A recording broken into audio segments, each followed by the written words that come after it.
Sony's having a lot of misfires in terms of its public perception, thanks to some business strategies that border on self-sabotage and result in totally self-inflicted wounds.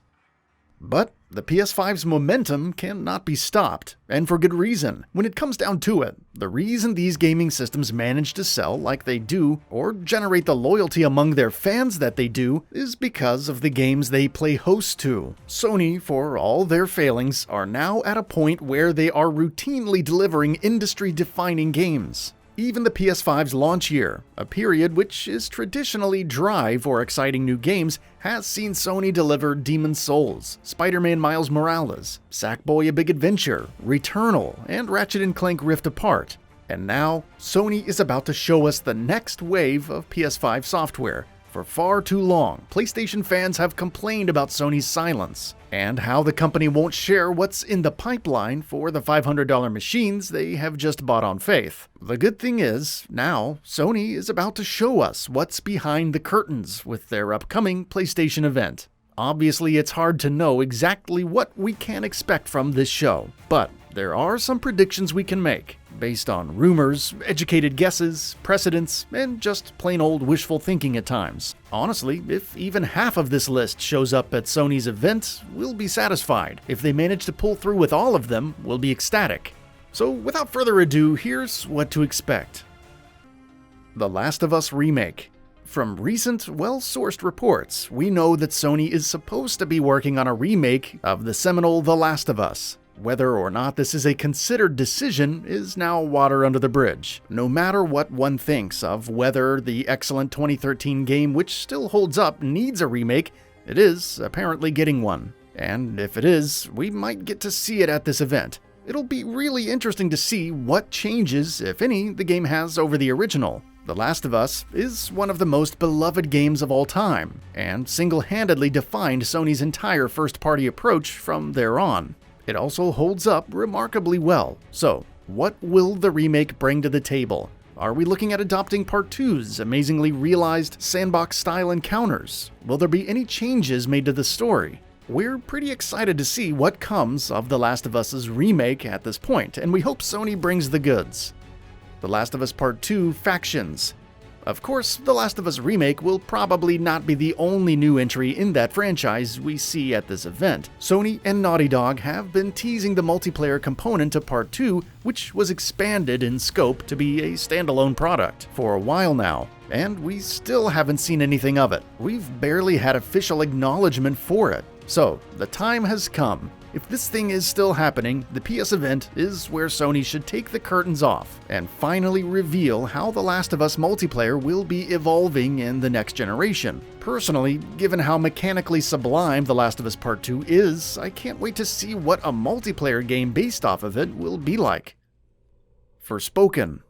Final Fantasy XVI is not going to be at this show. As much as I'd want it to be, Square Enix pretty much confirmed earlier this year that it's unlikely to be shown off for the remainder of 2021. But we already know that Forspoken, the new game from the development team of Final Fantasy XV, is supposed to release before Final Fantasy XVI. So perhaps we get a new look at that.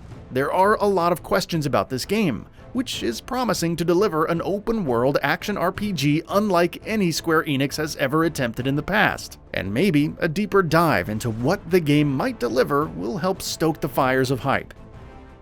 Gran Turismo 7. This one is honestly a bit of a crapshoot as to whether or not it shows up at the event. Gran Turismo games are notorious for having protracted development cycles, something that 7 is probably especially struggling with given COVID-19 is still a thing, and that apparently the PS4 version for it was added later in development.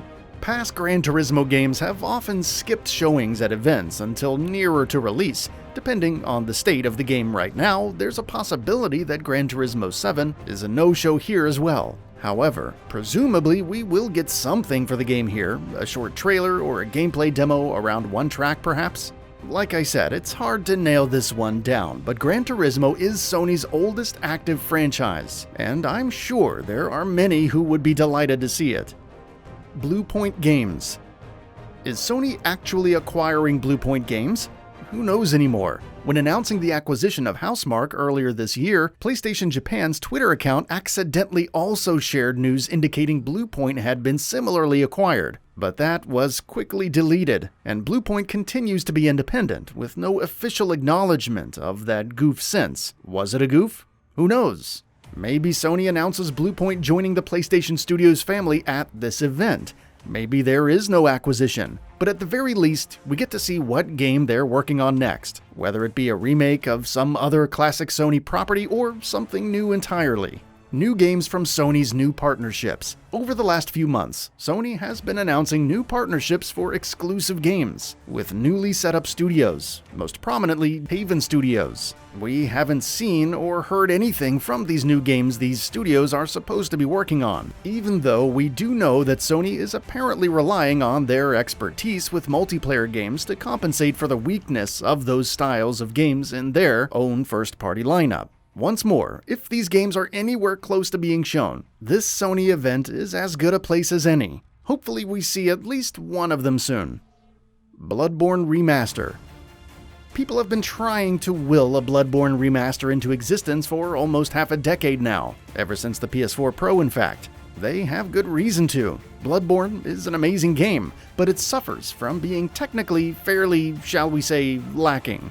Frame rate drops and frame pacing issues are the biggest problems the game suffers from, and a re-release that does literally nothing except ironing those out will probably be able to charge a $70 premium and get away with it for its contingent of loyal and devoted fans. Bloodborne, as a remaster for PS5 and PC, has been rumored variously for a while now, though to be fair, none of these rumors really seem to have much backing them. But again, if it's true that the game is getting a remaster or re-release or update of any kind, we should hopefully see it next week. And if we don't, well, sometimes it's best to just make your peace with how things are. New FromSoftware game.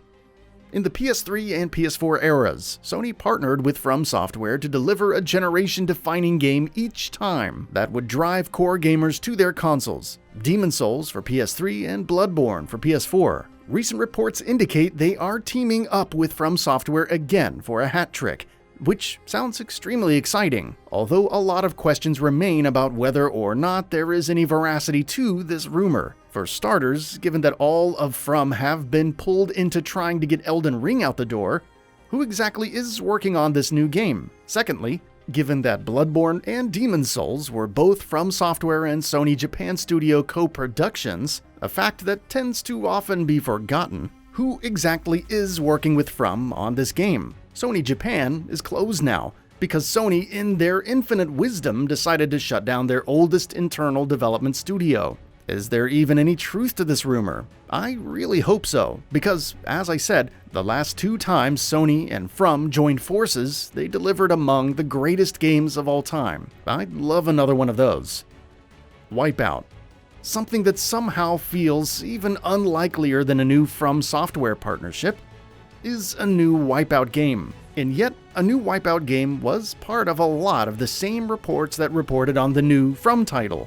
Unlikely, why? After all, there is no indication that Sony really has any other studio with the know-how to make a futuristic arcade racing game. Maybe Polyphony Digital could give it a go and they would probably do it well, but they seem to be all wrapped up in Gran Turismo 7 right now. So, how can this game exist? Those questions are not for me to answer, they're for Sony to. And if this game is real, hopefully Sony answers those questions at this event and reveals a new WIPEOUT game worthy of the moniker. Spider-Man 2. We literally got Miles Morales not even a year ago, and Insomniac delivered Ratchet and Clank Rift Apart just a couple months earlier this year, so it might seem unlikely to expect the studio to reveal another new big-budget tentpole game already, given how long games take to develop now, and given that Miles is so new and still selling so well. But Insomniac works really efficiently, and it's actually not unrealistic to expect them to have a full-fledged Spider-Man sequel out by 2023. It's also a game they have talked about a fair few times in the past. We're probably not going to get much of a detailed look at Spider-Man 2 at the PS event, if we get any look at all to begin with, but at the very least, I think we can expect an official announcement trailer. Horizon Forbidden West. Horizon Forbidden West got a huge state of play back before E3, and it spent the last few weeks in the news cycle. With the confirmation of the official release date, as well as pre-order details, and the snafus associated with Sony's cross-gen strategy.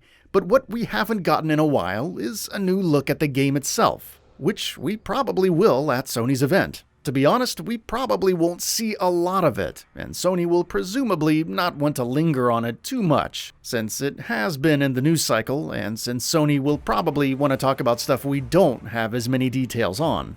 But Horizon being there is a pretty safe bet. Hopefully we get to see more of a look at how Guerrilla plans on evolving their well-received first attempt at an open-world action RPG.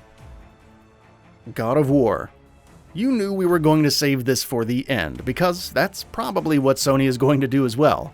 God of War 2018 was an incredible reimagining of a beloved franchise, and one of the most acclaimed games of last generation, and a direct follow-up that builds on it and addresses its shortcomings is an exciting prospect by definition. Sony originally announced the game for a 2021 release for PS5 only. Obviously, they weren't being exactly truthful there, because the game is a cross-gen title, and it's not coming this year, but neither of those two things is really enough to dampen the hype at the prospect of a real new God of War game running on the PS5. If we see nothing else at this show, we are guaranteed to see what happens in the story of Kratos and Atreus now that Ragnarok has been initiated, and how the sequel builds up on the tease at the very end of the 2018 game. We cannot wait, frankly, and a new look at God of War will be enough to make this event worth it all on its own.